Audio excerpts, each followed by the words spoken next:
আগে মামা না রে করো না আমি তি যাই গে জালে আর কত বড় মাছ উঠবো মাছ মারুনে মানুষটাও তো জানাবো হ্যাঁ মাছ বন কিপটার গন্ধ পাইছে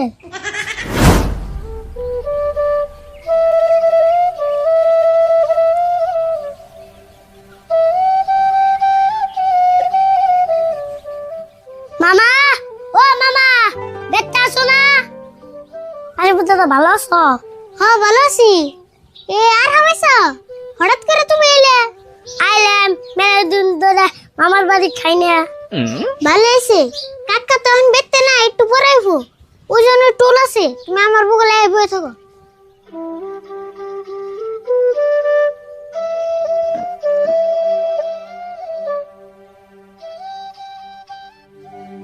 রেবুল দাদা তুমি তো মেরে আছো কে ভালো মন্দ খাও না নি ভালো মন্দ আর কেমন খামু জানো না তোমার কিপটা মামা কেমবা 10 টাকা না যায় বাজার করবেন নাকি কে মামা কিপটা আমি অনেক কমই নাই না কোন কমবো দিন গাতাছে সুগার আর প্রেসারের নাগাল খালি বাড়তাছে দাদা তাহলে প্রেসার সুদ খাড়াই দিয়েছে কমেনি কথা খারাপ কোন নাই আমি তাই করে নেব আরাম একটা খুলে তো তোমার ভালো লাগে নাই হ্যাঁ খুলি ফিরে দেবো দাদা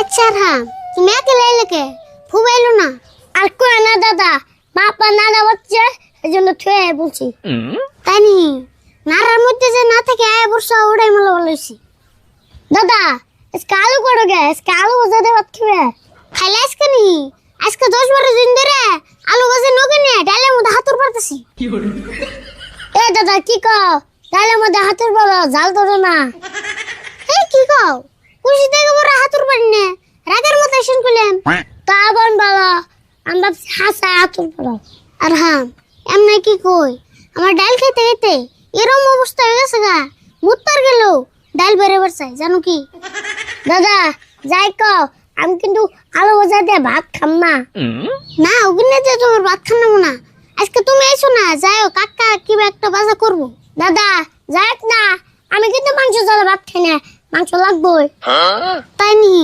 তুমি কইলে মাংস নিয়ে যায় রে কিন্তু বাজার থেকে আগে বসে মাংস নাই হ্যাঁ কইলে মানুম নি আচ্ছা দাদা বেতে মুরগি নাই ভালো কথা মনে করছ আর হাম মুরগি তো একটা আছে কিন্তু কাকা যে জব করবে চাইবো না বাজারে বেশ পার যে 2-3 দিন ঘুরে এলো মামা আগে বেতে আনো ওটা আমি বুঝুমনি হবো কোথালে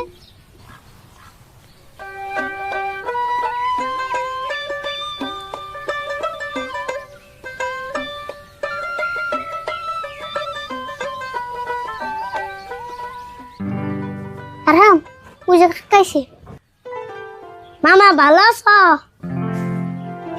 এ আর হামেশা কুছ মেলে তোমার আব্বা নাই নাই না মামা একলা এলাম তোমার মেলা দিন ধরে দিন না একলা ভালো করছ আর হাম তোমার বাবা এলে একটু বেশি বেজাল হয় ইয়ার আবার মাছ মাংস ছাড়া পেটে বাঁচে না মামা আমি অঙ্গ আব্বার পোলা আমারও যায় না তাই কি তুমি চিন্তা করছো কে তুমি আর একলা কয়টা খাবে এই যে মাছ মারি নিলাম একবারে টাইম মতো আছে তুমি কম টাইম মতো আছে না ব্যাগ দেওয়া যায় খালি কয়টা মাছ মারছো তুমি কি করছো আবার কয়টা মাছ মারানো লাগবো মাছ তো বেশি মারানো লাগে না মাছের মতো মাছ একটা মারলেই হয় মামা পেশাল বাদ দিয়া মাছ দাও এক করো দেখি খারাও দেখি বেনছি এই যে দা নদীর ইলিশ মাছ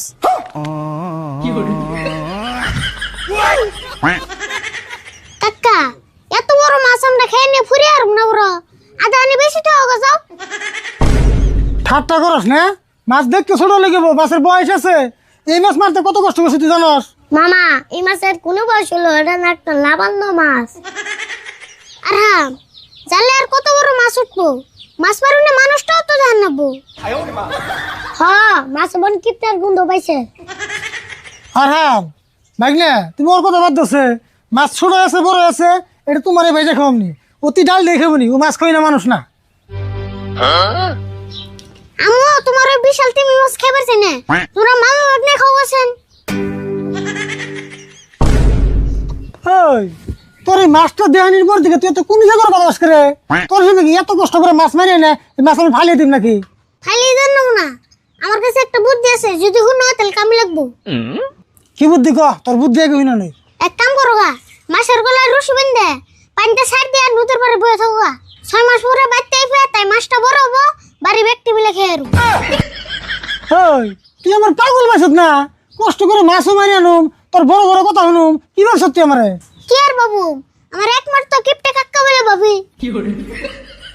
দেখছো না হাল, ওর কথা সাহায্য করো তুমি। থাকবে মামা, না যা করো না, আমি কি যাই গে।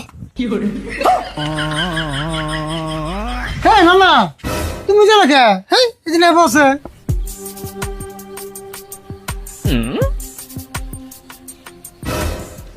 ওরে আমি যাবো না, তাই কো তুমি রাগ করো কে? কি করুম, তোমার মাছ নিয়ে যে না রে কত এটা খেলে না আমার আগা হবো। হেই ভাগ্নে, তুমি এটা কি কও? আচ্ছা মাছ তো দুজনের কেউ লিখান নেবো না, মাছ এটা আমি মারছি, আমি খামনি, আমি তোমার নাকি বাজার করে নিয়ে ফেলছি, তুমি টেনশন করে নেবো না। তুমি ঘরে যাই একটা ছেড়ে কাগজ করে ফেলো, যাও। আর তুই বাজারে ব্যাগটা নিয়ে এসে করে যা যা।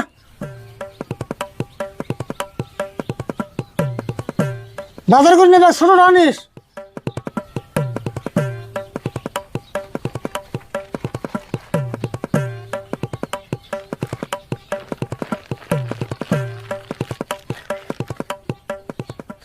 মাছটা তো পাইলেছু।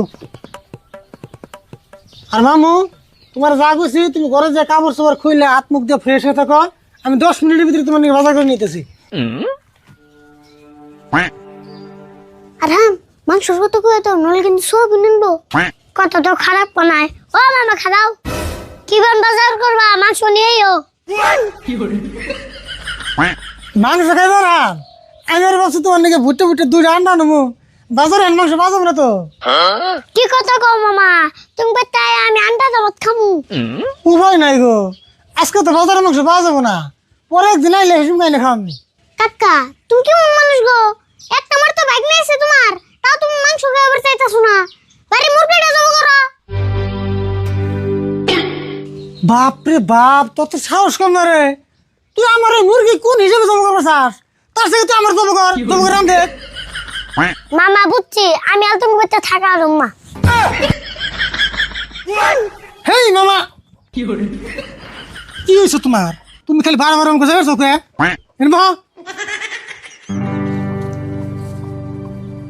তুমি যদি এমন করে আমার বাচ্চা থেকে না খেয়ে যাও, তোমার বাপ মা আমার কমে ছেড়ে দেবো। কি করু, যা সরাই তো কোনো উপায় দেখতেছি না। আচ্ছা ওগুলি দেখ না, আমি বাজারে যেতেছি, বাজারে যদি মাংস না পাই তাহলে বাচ্চা তোমার বড় করে মুরগি জব করে তেমনি। তা তুমি থাকো ঘরে, যে কাপড় চোপড় খুলে রেস্ট নেবো, আমি বাজার থেকে আই।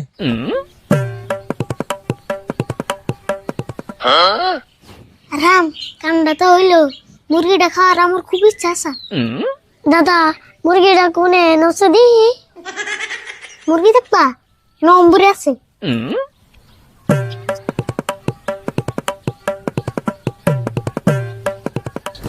হ্যালো গাইস, কেসা হো? মামা মাছ না কই এগুলো গা? ওই তো সারাদিন শুটিং করলাম, দারুণ লাগছে রে। আসসালামু আলাইকুম বন্ধুরা। তো আজকের নাটকটা কেমন হলো, মামার বাড়ির আবদার, সকলে কমেন্ট করবেন। তো এই যে আমাকে নাটকের মধ্যে একটা নতুন রোল, নতুন ক্যারেক্টার, আগে একটা দুটো ভিডিওতে আপনারা অল্প করে দেখছেন। তো অনেক মানুষ প্রশ্ন করছে যে এই বাচ্চাটাকে বা এই ছেলেটাকে অনেক কিউট লাগে, বা ছেলেটাকে আরও ভিডিওতে দেখতে চাই। তো আসলে আপনাদের কমেন্টের ভিত্তিতে আমরা চেষ্টা করলাম একটা নাটক এই এই ক্যারেক্টার দিয়ে। তো ক্যারেক্টারটাকে আপনাদেরকে এখন বলবো। তো এটা হলো আমার আপন ভাগ্নে, আমার আপন বোনের ছেলে। তো এটা তো আমার ভাইসটা সকলে জানেন, আর এটা তো আমাদের টিম মেম্বার, আপনারা সকলে চিনেন। ওর পাশে দেখতেছেন, ওটা অল্প নতুন মুখ হতে পারে আপনাদের কাছে, তার কারণ ক্যামেরাম্যান ভিডিওতে খুবই কম আসে। তো যেটা আমার ভাগ্নে আর হাম, তার হামের অ্যাক্টিং কেমন হলো আপনারা অবশ্যই কমেন্ট করবেন। আর যদি ভালো লাগে থাকে কমেন্ট করবেন যে আরহামকে নিয়ে যদি পরবর্তী আরও দু একটা নাটক আপনারা দেখতে চান, তো সকলে কমেন্ট করবেন, চেষ্টা করব। যেহেতু ছোটো বাচ্চা, শুটিং করতে অল্প কষ্ট হলেও আপনাদের জন্য করব, যদি আপনাদের ভালো লাগে। তারপরে অনেক মানুষ কমেন্ট করেন যে ভিডিও কোনো দেরি করে আপলোড করি। আসলে রোজার মাস, তো রোজার মাসে শুটিং করতে অল্প কষ্ট বেশি হয়। তো আগে যদি 3 দিন 2-3 দিনে একটা ভিডিও কমপ্লিট করতাম, এখন মোটামুটি সপ্তাহ 10 দিন লেগে যায়। মানে জানেন তো রোজার মাস বলে কথা। তো রোজার মাস শেষ হলে, ঈদ পার হলে ইনশাল্লাহ নিয়মিত ভিডিও দেবো আমরা। তো বিশেষ করে আপনাদের কাছে একটা অনুরোধ, আমার ভাগ্নে আর আমের অ্যাক্টিং কেমন হলো এটা কিন্তু কমেন্ট সকলে করবেনই। তো সকলে ভালো থাকবেন, সুস্থ থাকবেন, আমাদের সবার জন্য দোয়া করবেন, আর ভুলের জন্য দোয়া করবেন, আমার কিউট ভাগ্নে আর আমের জন্য দোয়া করবেন। ধন্যবাদ।